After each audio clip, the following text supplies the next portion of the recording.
Ma'am என் ஃப்ரெண்டுக்கு வந்து அலோபதியில் வந்து ட்ரீட்மெண்ட் எடுத்துட்டு இருக்காரு. ஆனால் ரொம்ப நாளாக வந்து மெடிசன் எடுத்துட்டு இருக்காரு. அது இப்படியே லைஃப் டைம் எடுக்கணுமான்னு ஒரு கொஸ்டின் அவருக்கு வந்தது. இது ஹோமியோபதியில் எப்படி மேடம்? இந்த மாதிரி மெடிசன் எவ்வளோ நாளைக்கு எடுக்கணும் அப்படிங்கிறது வந்து நாம் என்ன மாதிரியான விஷயங்களுக்கு என்ன மாதிரியான தொந்தரவுக்கு எடுத்துக்கிறோம் அப்படிங்கிறத பொறுத்து ஒன்று இருக்குது. ஆனால் பேசிக்காக வந்து இந்த அலோபதி மருத்துவத்துக்கும் ஹோமியோபதி மருத்துவத்துக்கும் உள்ள ஒரு வித்தியாசம் அப்படின்னு இதில் நாம் பார்க்கலாம். ஏன்னா அலோபதி மருத்துவத்தில் வந்து இப்போ ஒரு சில விஷயங்களுக்கு வந்து வாழ்நாள் பூரா இப்போ நம்ம பார்த்துருப்போம், ஒரு டயபெட்டிஸாக இருக்கட்டும், இல்லை ஒரு ஹார்ட்டுக்கு சம்மந்தப்பட்ட தொந்தரவாக இருக்கட்டும், இல்லை ஃபிட்ஸ் வருது அப்படிங்கிற தொந்தரவாக இருக்கட்டும், இந்த மாதிரி நிறையா இருக்குது. இதுக்கெல்லாம் வந்து தொடர்ச்சியாக நாம் வந்து மருத்துவத்திலே இருக்கணும் அப்படின்னு சொல்லுவோம். அதாவது லைஃப் சேவிங் ட்ரக்ஸ், இவங்களுக்கு வந்து வாழ்நாளை பாதுகாத்துக்கூடியது அந்த மாதிரி இருக்குது. பட் ஹோமியோபதி மருந்துகளும் வந்து இதே மாதிரி தான் எடுத்துக்கணுமா அப்படின்னா, நிறைய நேரங்களில் ஹோமியோபதி வந்து நாம் முன்னாடி நிறைய பேசியிருக்கோம், இது நம்மளுடைய உடல்வாக வச்சு நாம் ட்ரீட் பண்ணுறோம். அதாவது நோய் வந்து இவங்களுக்கு இன்ன தன்மையான நோய் வருது அப்படிங்கிறத வந்து ஹோமியோபதி மருத்துவத்தில் ஒரு சில மெத்தட்ஸ் ஆஃப் கேஸ் டேக்கிங் மூலமாக அவங்கள வந்து கணிக்கவே முடியும். இதனால தான் இவங்களுக்கு இந்த மாதிரி நோய் இருக்குது, இப்படி வர்றதுக்கு சான்சஸ் இருக்குது, இந்த இப்போ இருக்கிற தொந்தரவு அடுத்தது இப்படி வேற மாதிரி போகிறதுக்கு ஒரு வாய்ப்பு இருக்குது அப்படின்னு சொல்லிட்டு ப்ரொக்னோசிஸ் அப்படின்னு சொல்லுவோம். அதாவது டயக்னோசிஸ் அப்படிங்கிறது எப்படி இவங்க என்ன நோய் அப்படிங்கிறத நம்ம கண்டறியறதுக்கு பேர் டயக்னோசிஸ். ப்ராக்னோசிஸ்ங்கிறது இந்த டயக்னோசிஸ் எப்படி நாளைக்கு வேற மாதிரி மாறுறதுக்கு வாய்ப்பு இருக்கு, நாளைக்கு இது என்னவா மாறும் அப்படிங்கிறத நம்ம இம்ப்ரூவ்மெண்ட்டும் ஆகலாம், இல்லை வேற விதத்தில் அந்த நோய்க்கூறுகள் மாறலாம், இல்லை சரியா போகிறது, எதா இருந்தாலும் இந்த ப்ரோக்னோசிஸ் எப்படி இருக்குது அப்படிங்கிறத பார்ப்போம். அதாவது குட் ப்ரோக்னோசிஸ், இல்லை பேட் ப்ரோக்னோசிஸ், புவர் ப்ரோக்னோசிஸ்னு நம்ம அதை பிரிச்சுக்கிறோம். ஸோ அந்த மாதிரி நம்ம பார்க்கறதுக்கு வாய்ப்பு இருக்குது. இது வந்து ஹோமியோபதியில் ஓரளவுக்கு வந்து நம்மளால சொல்ல முடியும்.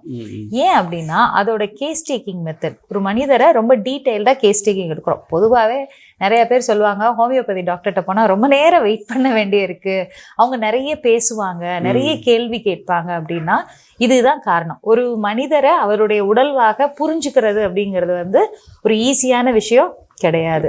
நம்ம இப்போ ஒரு காய்ச்சல் இருக்குது அப்படின்னா, ஓகே உங்களுக்கு காய்ச்சல் இருக்குது அப்படி சொல்லி மருந்து எழுதி கொடுக்கறது எனக்கு ஈஸியாக இருக்கும். பட் அப்படி இல்லாமல் இந்த காய்ச்சலோ இல்லை நாள்பட்ட தொந்தரவுகளோ, இது எவ்வளோ நாளாக இருக்குது, இதனுடைய தன்மை என்ன, உங்களுக்கு என்னென்னலாம் செஞ்சிச்சு, இந்த நோய் ஆரம்பத்தில் எப்படி இருந்தது, இப்போ எப்படி இருக்குது, எப்படிலாம் மாறு, எல்லாத்தையுமே கேட்போம். அப்புறம் இது எப்பெல்லாம் அதிகமாகுது குறையுது அப்படிங்கிறதெல்லாம். ஸோ இது மாதிரி டீட்டெயில்டாக எடுக்கிறது. இந்த நோய்க்கூறுகளை பற்றி மட்டும் கேட்காம அதற்கு அடுத்ததாக என்ன பண்ணுவோம் அப்படின்னா, அவங்களோட குணாதிசயங்கள், ஓகே உங்களுக்கு வந்து இந்த மாதிரி என்னென்ன விஷயங்கள்லாம் பிடிக்கும், எந்த சூழ்நிலையில் இருந்தால் அவங்க மனசு கம்ஃபர்டபுளாக இருக்குது, அதாவது அவங்களுடைய விருப்பு வெறுப்புகள் எல்லாத்தையுமே ஓரளவுக்கு தெரிஞ்சுக்கிறதுக்கான ஒரு வாய்ப்பு இருக்கும். மைண்ட் ரிலேட்டட் சிம்டம்ஸில் இந்த உடல் அதாவது ஃபிசிக்கல் சிம்டம்ஸ், அதாவது உடல் ரீதியாக வரக்கூடிய இது வந்து மாறுதா, இது அக்ரவேட் ஆகுதா, இல்லை குறையுதா அப்படிங்கிற எல்லாத்தையுமே கணக்கில் எடுத்து தான் நம்ம ஹோமியோபதி மருந்துகளை செலக்ட் பண்ணுறோம். ஸோ அப்படி பார்க்கும்போது வந்து ஹோமியோபதி ஒரு ஹோலிஸ்டிக் அப்ரோச், அதாவது மனிதனுடைய எல்லா குணாதிசயங்களையும் எடுத்து அதற்கப்புறம் அவங்களுக்கு வந்து மருந்துகளை பரிந்துரை செய்கிறோம். ஸோ அப்படி இருக்கிறதுனால இது அலோபதியை விட ரொம்ப வேறுபட்ட ஒரு மருத்துவ முறை. மருந்துகளுமே நாம் கொடுக்கறது, இப்போ அலோபதிக் மருத்துவத்தில் ஒரு உதாரணத்துக்கு சொல்கிறேன், ஏன்னா அது நிறைய ரிசர்ச்க்கு அப்புறம் தான் அந்த மருந்துகளுமே உண்டு பண்ணுறாங்க.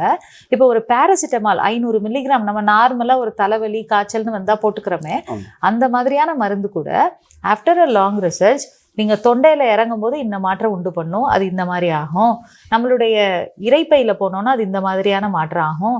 அப்புறம் நம்மளுடைய சிறுகுடலில் எப்படி ஆகுது, எப்படி வந்து அது ரத்தத்தில் கலக்குது, எவ்வளோ நேரத்தில் அது உடம்பை விட்டு வெளியேறுது அப்படிங்கிற எல்லா இதத்தையுமே கணக்கு பண்ணி தான் இதுக்கு 500 மில்லிகிராம் போதும்னு முடிவுக்கு வர்றாங்க. இப்போ ஹோமியோபதி மருந்துகளை பொறுத்தளவுக்கு இதை வந்து எனர்ஜி லெவல் மெடிசன்ஸ்ன்னு சொல்லுவோம். These are all called dynamic medicines.